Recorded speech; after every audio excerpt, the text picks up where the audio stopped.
Alright guys, welcome back. It is Thursday, May 12th right now, and I'm just about to head out on a ride on my newest creation, the Giant ATX770 touring bike slash adventure bike. Project is all complete. I have not had this bike, however, on the road. I'm excited. I'm going to go on nothing intense, just hopefully about 30 miles. Really just a tester to put the bike through its paces a little bit of on-road, a little bit of dirt road, just to see how it feels, just to see how it runs under actual use. I just wanted to show you my latest little trick here in my garage. I set up this I get all these wood pellet pallets from my orders of my wood pellet stove.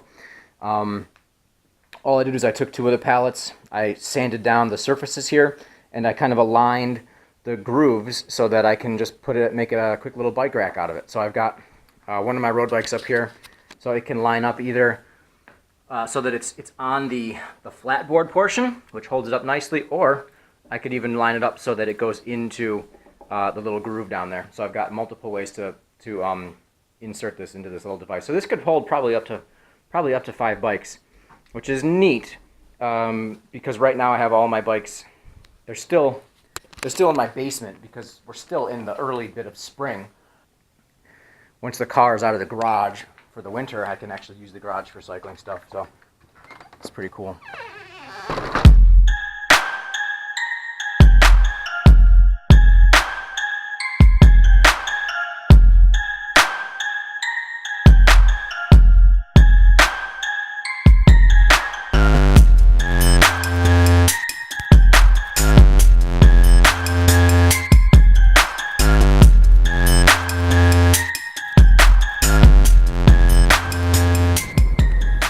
So in a couple hundred yards, I'm going to turn left onto a Monroe Road.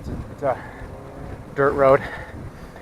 It's a good climb. It's a nice long climb, but the first couple hundred yards kick up really steep. There's a real ramp. It's like 20%. So now I'm just going to sit it in my lowest gear and just see what kind of cadence I can spin up it. That'll be pretty cool. That'll be pretty cool to see how my 2436 lets me just chill, if I can just chill up that, or if I still have to push down big watts or feel strained. Because normally it's one where the section is short enough. You could pretty much get out of the saddle and punch right up it, but it's loose. It's usually pretty loose. So every time you get out of the saddle, you kind of slip out your rear wheel a bit.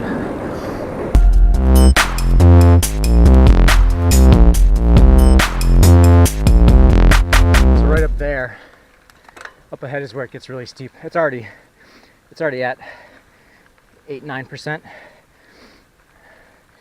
but now is when it starts to kick up. And just around that turn up above the bend there is where it pretty much ends, but it's a tough bit.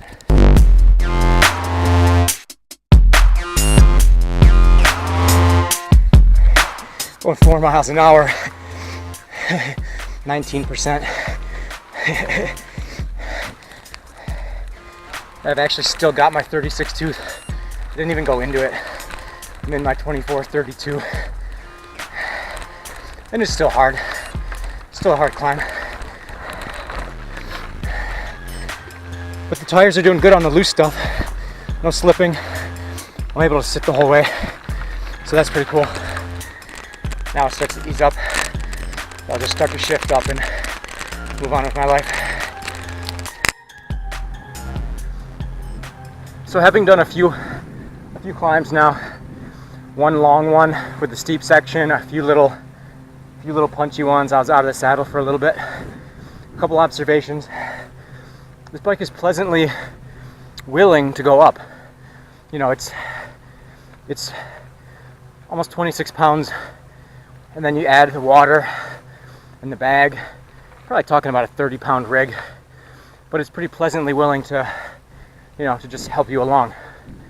The cranks feel really smooth. I've also noticed that I like to chill just on the tops on this bike, even on the flat.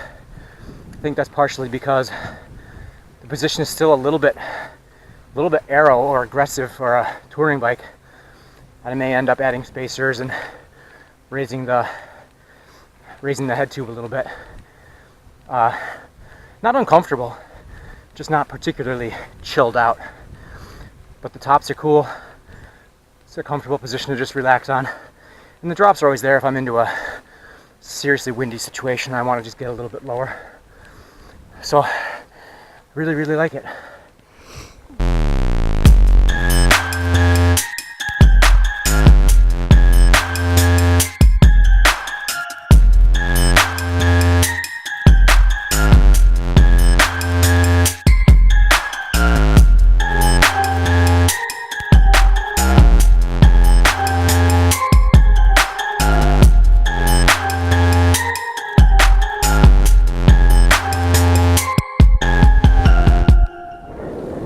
Good thing they're not at house 666.